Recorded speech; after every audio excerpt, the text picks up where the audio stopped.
जिक्र प्रयागराज का होगा, क्योंकि महाकुंभ में जो भगदड़ मची है उसमें कई लोगों ने अपनों को खोया है, बहुत से लोगों का इलाज जारी है। छत्तीसगढ़ में भी इसको लेकर सियासत हुई है। कांग्रेस के तमाम बड़े नेता जो है वो सरकार पर सवाल उठा रहे हैं और मध्य प्रदेश में भी अब प्रयागराज में जो घटना घटी है उसको लेकर सियासत हो रही है। नेताओं ने शोक तो व्यक्त किया है, लेकिन इस बीच भगदड़ पर विपक्ष ने इसे मुद्दा बना लिया है। विपक्ष जो है सरकार पर हमलावर है।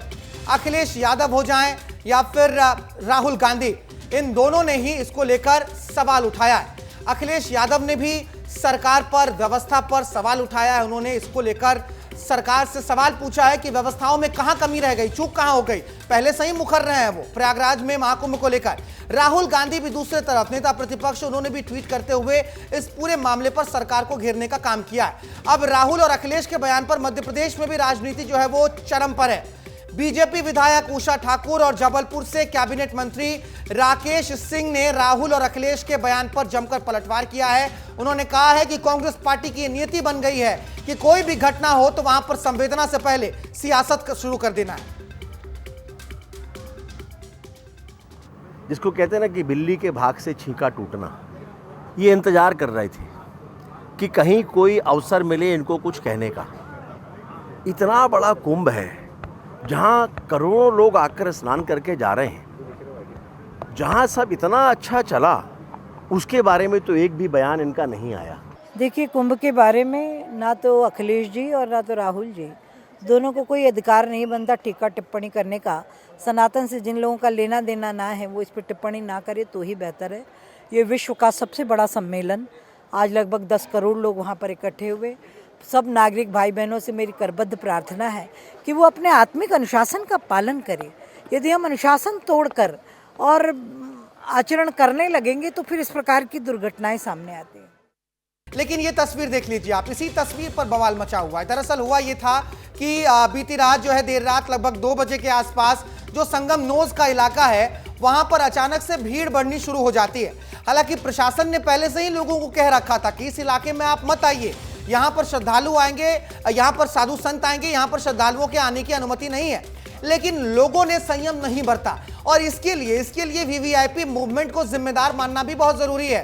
क्योंकि हमने देखा है बीते दिनों जब सरकार के या विपक्ष के तमाम बड़े नेता पहुंच रहे थे तो किस तरीके से वीवीआईपी मूवमेंट के लिए अलग अलग सड़कों को ब्लॉक कर दिया जा रहा था।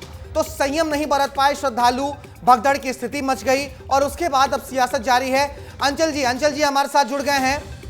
अंचल जी हमारे साथ जुड़ गए, लिए चलते हैं आपको हमारे ब्यूरो चीफ अंचल जी के पास। अंचल जी, वही बात है कि सियासत हो रही है जबकि सरकार कह रही है कि पहले संवेदनाएं बरत लीजिए। इतना बड़ा कुंभ है, करोड़ों के लोग पहुंच रहे हैं, यहां पर संवेदनाओं की पहले जरूरत है।